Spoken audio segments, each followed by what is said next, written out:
નમસ્કાર દર્શક મિત્રો, આપનું સ્વાગત છે ઉના ન્યૂઝ 24માં। આજના મહત્ત્વના સમાચાર જણાવું તો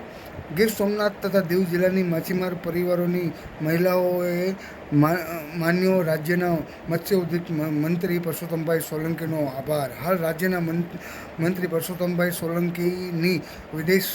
મંત્રાલયમાં સાર્થક રજૂઆતના પગલે હાલ 22 જેટલા માછીમારો માદરે વચન પાકિસ્તાન જેલમાંથી છૂટી અને પહોંચ્યા હતા, જેને લઈ અને માછીમારના પરિવારોમાં એક ખુશી જોવા મળી હતી, જેને લઈ અને દીવ જિલ્લા તથા ગીર સોમનાથ જિલ્લાના માછીમાર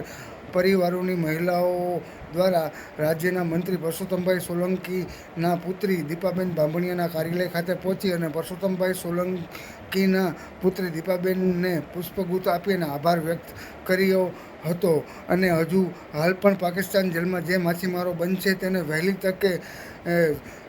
છોડાવવામાં આવે તે બાબતની રજૂઆત પરસોત્તમભાઈ સોલંકીને કરવામાં આવી હતી। અને હાલના દિવસોમાં જે પાક જેલમાં માછીમાર ભાઈઓ બંધ છે ગીર સોમનાથ જિલ્લાના તેમજ દીવ જિલ્લાના, તેને પરસોત્તમભાઈ સોલંકી જ છોડાવી આપશે તેવી પણ આશા વ્યક્ત કરી હતી। નમસ્કાર, મારું નામ દીપાબેન બાંભણિયા છે। હું ગીર સોમનાથ અને જુનાગઢ જિલ્લાની કોળી સેનાની પ્રમુખ છું। આજે પાકિસ્તાન માછીમાર જે પાકિસ્તાનમાં બંધક છે તેની મહિલાઓ પરિવાર મળવા આવ્યા હતા, તે શા માટે આવ્યા હતા? અગાઉ ફેબ્રુઆરી મહિનામાં મારા બાપુજી પુરુષોત્તમભાઈ સોલંકી જે મત્સ્યોદ્યોગના મંત્રી છે એમને આ બેનો રજૂઆતો કરવા આવ્યા હતા અને ઘણા બધા સમયથી એ લોકો પાકિસ્તાન જેલમાં બંધ છે તો એમને મુક્ત કરાવવા માટે એ લોકો રજૂઆત કરવા આવ્યા હતા અને એ દરમિયાન રજૂઆત કર્યા પછી, સફળ રજૂઆત પછી ઘણા બધા ભાઈઓ એમાં છૂટ્યા પણ છે। તો એ બહેનો આજે બધા મને શુભેચ્છા મુલાકાતો કરવા આવ્યા છે અને ઘણા બહેનો એમાં એવા છે કે હજી સુધી એમના ઘરના અથવા એમના પતિ અથવા એમના દીકરા કે એ લોકો કોઈ હજી છૂટ્યા નથી, તો એમને પણ ફરી રજૂઆતો એ લોકો મને કરી અને મને મળવા આવ્યા હતા। બેન, ખાસ વાત કરવામાં આવે તો રાજ્યના મત્સ્ય ઉદ્યોગના મંત્રી પરસોત્તમભાઈ દ્વારા માછીમારોને છોડાવવા માટે તેના કારગર પ્રયાસો સતત ને સતત કરવામાં આવી રહ્યા છે। હજુ પણ થોડા માછીમારો પાકિસ્તાન જેલમાં છે, તેની માટે કેવા પ્રયાસો? એમના માટે અમે જેટલી રજૂઆતો અમારા તરફથી થાય છે, અમારા વિભાગથી થાય છે, એ રીતે તેમને કરીએ જ છે અને જ્યાં સુધી જેટલી અમે સફળ રજૂઆતો કરીએ છીએ જેથી કરીને વહેલી તકે આ લોકો હજી બંધ જે છે એ લોકો જલ્દી છૂટે એવી અમે વહેલી રજૂઆતો વહેલી તકો કરીએ છીએ।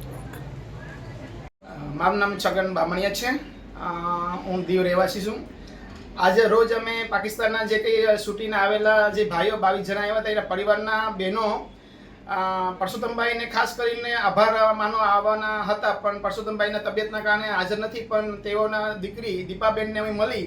અને તેઓને શુભેચ્છા આપી છે અને અમે તેઓનો ધન્યવાદ માન્યો છે। અને બાકી રહેલા 195 જણા હજી પણ પાકિસ્તાની જેલની અંદર છે, એ લોકોને છોડાવવા માટે દીપાબેનને અમે ખાસ વિનંતી કરી છે કે આ ભાઈઓને પણ વહેલી તકે છોડાવે, કારણ કે આગળ અમે જ્યારે ફેબ્રુઆરીમાં પરસોત્તમભાઈને મળ્યા હતા એ પછી એ લોકોની એટલી બધી સરસ રજૂઆત કરી કેન્દ્ર સરકારમાં અને તાત્કાલિક જે કંઈ બીમાર લોકો હતા એ 22 જણા તાત્કાલિક એક જ મહિનાની અંદર છૂટીને આવ્યા છે, એટલે અમારે ખુશી પણ છે અને અમને વિશ્વાસ છે કે ફરીવાર પણ અમારે જ ભાઈઓને છોડાવવા માટે પરસોત્તમભાઈ જ મહેનત કરશે અને એ લોકો જ લઈ આવશે અમારા ભાઈઓને દીકરાઓને। એટલે અમે ફરીવાર બેનને અને પરસોત્તમભાઈને રિક્વેસ્ટ કરવા માટે આજ રોજ બહેનો સાથે અમે આવ્યા હતા ઉના મુકામે।